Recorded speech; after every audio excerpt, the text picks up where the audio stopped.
Class 10th के students, जैसा कि पिछले वीडियो में आपको डाइजेशन के बारे में बताया जा रहा था, आपने आहार नाल का फिगर बनाया होगा। एलिमेंट्री कैनाल का। एलिमेंट्री कैनाल में क्या होता है? भोज्य पदार्थ के पाचन की प्रक्रिया होती है। तो भोज्य पदार्थ के पाचन की प्रक्रिया कहाँ से शुरू होती है? भोज्य पदार्थ के पाचन की प्रक्रिया का प्रथम चरण क्या है, या पाचन के चरण कहाँ से शुरू होती है? तो सर्वप्रथम हम आपको माउथ कैविटी, ओरल और बैक्टल कैविटीज के बारे में बताएंगे। जैसा कि माउथ कैविटी, मुख को जब हम भोज्य पदार्थ के लिए ऊपर उठाते हैं तो अंदर एक कैविटी बनती है जिसमें कि जिह्वा, दंत आदि होते हैं। वही होती है माउथ कैविटी। यह ऊपर की ओर तालू होता है, ऊपर देखेंगे तालू। पार्श्व में कपोल या गाल होते हैं तथा नीचे की ओर जीभ द्वारा घिरा हुआ खाली स्थान होता है जिसमें कि हम भोज्य पदार्थ को लेते हैं। जो आपका मुखग्रासन गुहिका होती है, इसके तल के अधिकांश भाग पर, इसके तली भाग पर क्या होती है? मोटी एवं मांसल जिह्वा फैली रहती है। मोटी एवं मांसल जिह्वा होती है, जीभ जिसे कहते हैं हम। हमारी जो मुख गुहिका होती है, लार के कारण हमेशा लार का स्रावन होता रहता है इसमें। यह हमेशा नम बनी रहती है और जब कोई भी भोज्य पदार्थ हम खाते हैं तो उसमें लार की मात्रा बढ़ जाती है।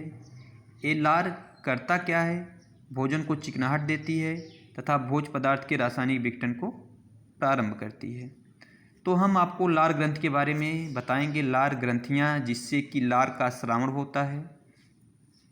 लार है क्या चीज़? लार क्या चीज़ है? लार एवं लार ग्रंथियों के बारे में। लार क्या है, पहले इसकी डिफिनीशन देखते हैं। लार जो होता है एक जल की तरह सीरम युक्त तरल पदार्थ है जो कि चिपचिपे श्लेष्म का स्राव करता है। यह चिपचिपे श्लेष्म का स्राव करता है। यह भोजन को चिकनाहट देती है, इसे घुलाती है तथा इसको जीवाणु विहीन करती है। तो लेकिन ये लार निकलता कहाँ से है? हमारे मुख में लार कहाँ से आता है? तो इसकी चर्चा हम करेंगे लार ग्रंथियों के बारे में। लार ग्रंथियाँ होती क्या हैं या कहाँ स्थित होती हैं? और जैसा कि आपको पता होना चाहिए, लार ग्रंथियाँ लार का ही स्रावन करती हैं।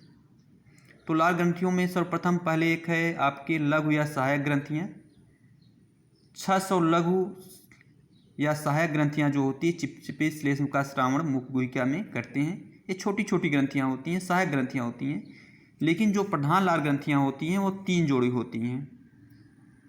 प्रधान लार ग्रंथियाँ जो होती हैं वह 3 जोड़ी होती हैं और ये लार की अधिकांश मात्रा का स्रावण करती हैं। लार की अधिकांश मात्रा का स्रावण जो होता है 3 जोड़ी बड़ी लार ग्रंथियों के द्वारा होती है जो मुख गुहिका के बाहर स्थित होती है। हमारे शरीर में स्थित होती है, मत समझिएगा कि बाहर स्थित होती है, लेकिन हमारे माउथ कैविटी के अंदर स्थित होती है। तो इन तीनों ग्रंथियों के बारे में, इन 3 जोड़ी ग्रंथियों के बारे में हम आपको बताएंगे। फिगर आपके सामने है।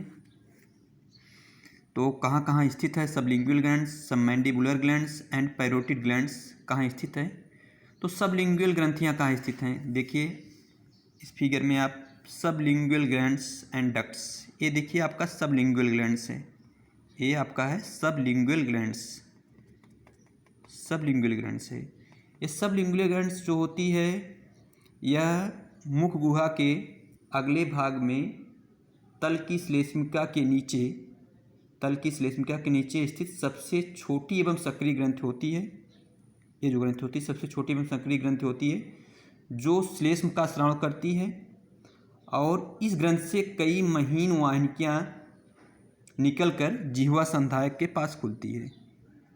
ये जिह्वा संधायक है, यहाँ पर इस जिह्वा संधायक के पास जाकर के खुलेगी। इतना ध्यान दीजिएगा, आपका माउथ कैविटी है, इतना ये आपकी माउथ कैविटी है जिसमें कि भोज्य पदार्थ को हम लेते हैं। ये आपका मुख है, ठीक है। तो ये आपका है सबलिंगुअल ग्लैंड्स एंड डक्ट्स। उसके बाद सबलिंगुअल ग्लैंड्स, दूसरी हम चर्चा करते हैं सबमैंडिबुलर ग्लैंड्स की। सबमैंडिबुलर ग्लैंड्स, देखिए ये आपका सबमैंडिबुलर ग्लैंड्स है। सबमैंडिबुलर ग्लैंड्स यानी कहने का मतलब अधोहनु ग्रंथि, अधोहनु ग्रंथि सबमैंडिबुलर ग्लैंड्स।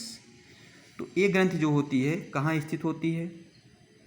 ये ग्रंथि जो होती है निचले जबड़े के पश्च भाग में जिह्वा की जड़ के इधर उधर उपस्थित होती है। जिह्वा की जड़, यहाँ जिह्वा की जड़ आई हुई है इसे, ठीक है।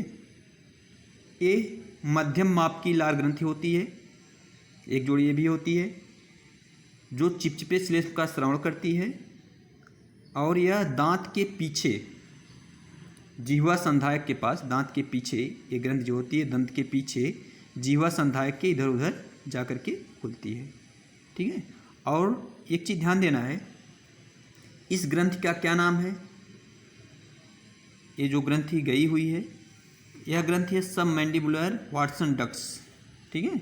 इसको सामान्य रूप से हम वाटसन डक्ट भी कहते हैं, WHARTON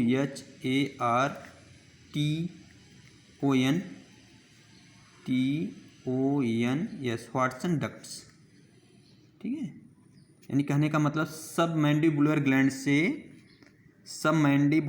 से जिस चिपचिपे श्लेष्म का श्रावण होता है वह वाटसन डक्ट के द्वारा हो करके या कृंतक दांतों के पीछे, कृंतक दांत के पीछे जिह्वा संधायक के इधर उधर जाकर के खुलती है। दांत भी 4 प्रकार के होते हैं, वो आपके हाई स्कूल सिलेबस में नहीं है।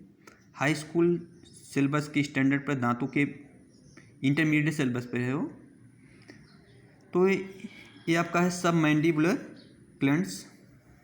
इसके बाद हम चलते हैं पैरोटिड ग्लैंड्स के बारे में। कर्णमूल ग्रंथि, कर्णमूल ग्रंथि यह कर्णपल्लव के नीचे स्थित होती है और यह पीली एवं चपटी ग्रंथि होती है, पीली एवं चपटी ग्रंथि होती है, और ये चिपचिपे श्लेष्म का श्रवण करती है, यह चिपचिपे श्लेष्म का श्रवण करती है।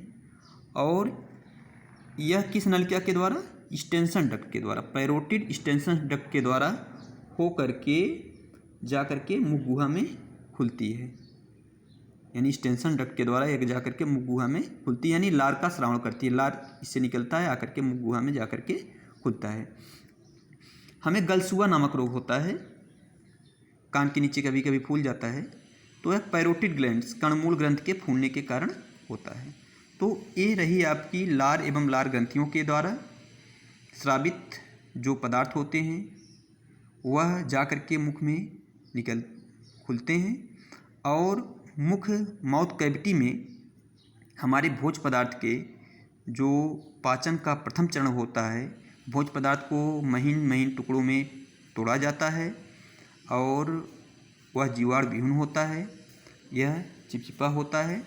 उसके बाद पाचन की दूसरी प्रक्रिया चालू होगी, भोज पदार्थ ग्रसनी में जाएगा, ग्रास नली में जाएगा।